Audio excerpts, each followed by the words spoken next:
प्रजा की सृष्टि, निवास स्थान, जीविका का उपाय और वर्णाश्रम धर्म का पालन का महत्व। कौशिकी जी ने कहा, ब्राह्मण आपने अवाक् स्तोत्र नामक सर्ग का जो मानव सर्ग ही है वर्णन किया। अब विस्तार पूर्वक यह बताने की कृपा करें कि ब्रह्मा जी ने सृष्टि का विस्तार कैसे किया। महामते, उन्होंने वर्णों की सृष्टि कैसे की, उनके गुण क्या है तथा ब्राह्मण आदि वर्णों का कर्म कौन सा माना गया है। मार्कंडेय जी बोले, मुने, सत्य का चिंतन करने वाले ब्रह्मा जी ने पूर्व काल में जब सृष्टि रचना आरंभ की तब उनके मुख से 1000 स्त्री पुरुष उत्पन्न हुए। वे सब के सब सात्विक तथा सहृदय थे। तदंतर ब्रह्मा जी ने अपने वक्ष स्थल से 1 सहस्त्र अन्य स्त्री पुरुषों को उत्पन्न किया। वे सभी रजोगुण को अधिकता से युक्त शूरवीर और क्रोधी थे। इसके बाद उन्होंने अपने दोनों जांघों से एक सहस्त्र स्त्री पुरुष को प्रकट किया। वे सब तमोगुणी, श्रीहीन और तथा मंद बुद्धि थे। वे सब जोड़ों के रूप में उत्पन्न हुए। जीव अत्यंत प्रसन्न होकर एक दूसरे के साथ मैथुन की क्रिया में प्रवृत्त हो गए। तभी से इस कल्प में मैथुन का प्रचार हुआ। फिर ब्रह्मा जी ने 50 सर्प राक्षस ने डाह करने वाले मनुष्य, पशु, पक्षी, मगर, मछली, बिच्छू तथा अंडज आदि को उत्पन्न किया। पहले की प्रजा सात्विक और धर्मपरायण थी, अतः यहाँ सब और सुख शांति थी। इसके बाद कल्पांतर में उनके भीतर लोभ का उदय हुआ। फिर तो शीत, उष्मा, क्षुधा आदि द्वंद्व प्रकट हुए। प्रजाओं के इस द्वंद्व को दूर करने के लिए पहले पूर्वों का निर्माण किया। कुछ लोग मरुभूमि अथवा धन्य देश को शत्रुओं के लिए दुर्गम समझकर उसमें रहने लगे। कुछ लोगों ने पर्वतों और गुफाओं का आश्रय लिया। कुछ मनुष्यों ने वृक्षों, पर्वतों और जल की दुर्ग को अपना निवास स्थान बताया। कुछ लोग कृत्रिम दुर्ग बनाकर उसमें रहने लगे।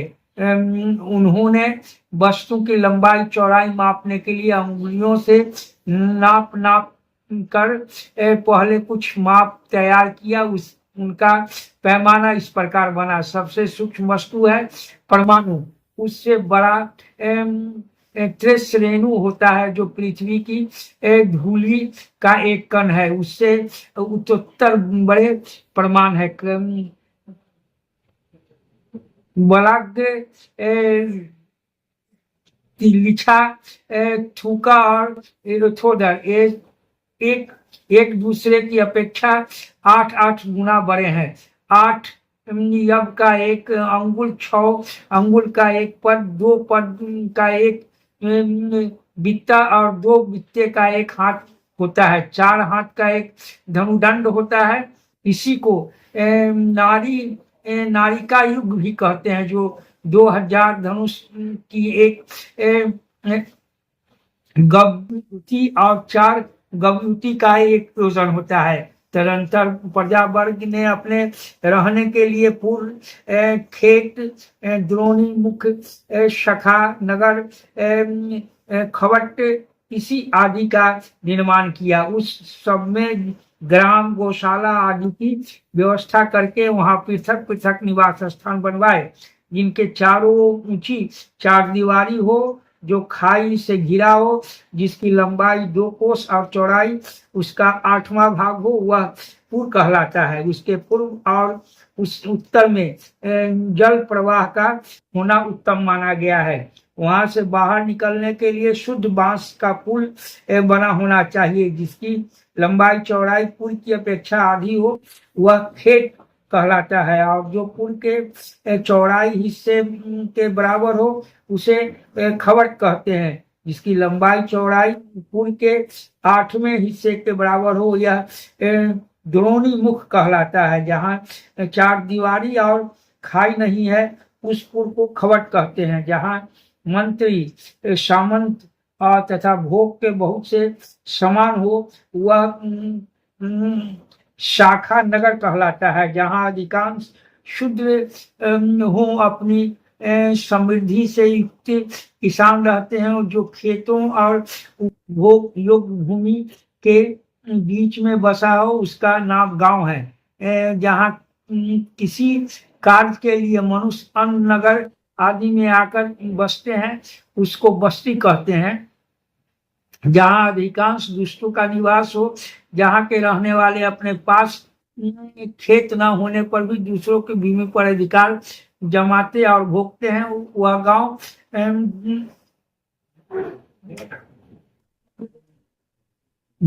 द्रोमी के नाम से पुकारा जाता है। वहां प्रायः वही लोग निवास करते हैं जो राजा के प्रिय हो, जहाँ ग्वाले अपने बर्तन भारे गाड़ियों पर लाद कर रखते हो, बिना बाजार के ही गोरस मिलता हो, गायों का समूह रहता हो, जहाँ इच्छानुसार भूमि रहने के लिए सुलभ हो, वह उस स्थान का नाम घोष है। इस प्रकार नगर आदि का निर्माण करके प्रजा ने अपने रहने के लिए घर बनवाए।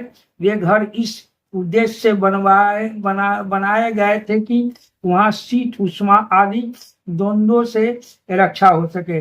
जैसा पहले उनके घर के आकार के वृक्ष होते थे और जहां उन्हें उसी जैसा सुविधाएं प्राप्त होती थी, उन सब का स्मरण करके उन्होंने घर बनवाए। जैसे वृक्ष की शाखाएं एक के बाद दूसरी और छोटी बड़ी ऊंची नीची होती है, उसी प्रकार उन्होंने अनेक प्रकार का शाखाएं बनवाई। श्रेष्ठ पूर्व काल में जो कल्प वृक्ष की शाखाएं थी, वे ही उस समय प्रजा वर्ग के घरों में शाला बनाने के लिए काम में आई। इस प्रकार गृह निर्माण के द्वारा शीत उष्मा आदि द्वंद्वों को दूर करके सब लोग जीविका का उपाय सोचने लगे, क्योंकि उस समय समस्त कल्प वृक्ष मधु सहित नष्ट हो चुके थे।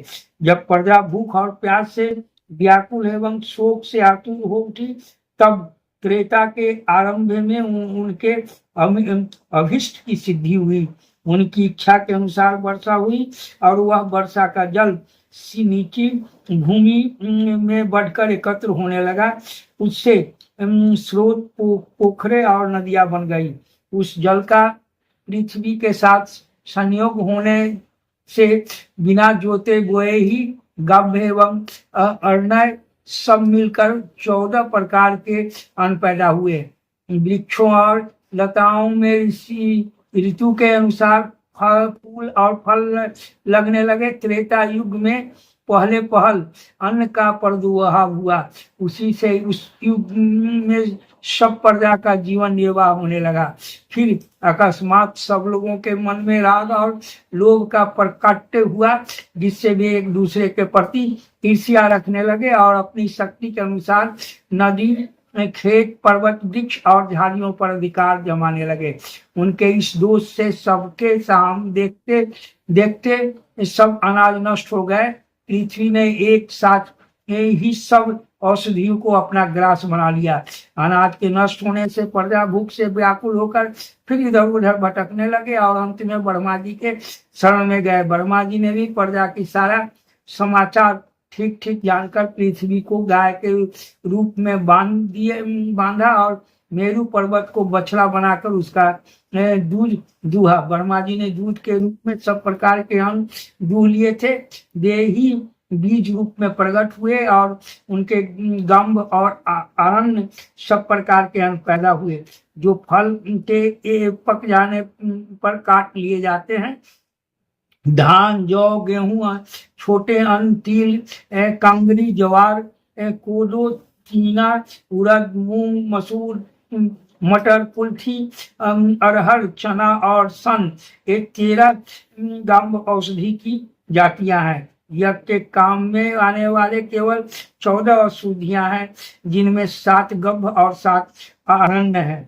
इनके नाम ये हैं: धान, जौ, गेहूं, छोटे धान्य, तिल, कंगनी, कुल्थी, शामा, चीना, बंतिल, गवेधुक, कुरुबिंद, मकई और गेनूयब। जब बोने पर ये भी औषधि फिर न जम सके तब भगवान ब्रह्मा जी ने अन्न की वृद्धि के लिए हाथ से काम करने की प्रणाली को ही जीविका का उपाय बनाया। जब जोतने बोने पर अन्न की उपज होने लगी, इस प्रकार जीविका का प्रबंध हो जाने पर ब्रह्मा जी ने न्याय और गुण के अनुसार वर्णाश्रम धर्म की मर्यादा स्थापित की। अपने कर्मों में लगे हुए ब्राह्मणों ने ब्रह्मलोक की प्राप्ति होती है।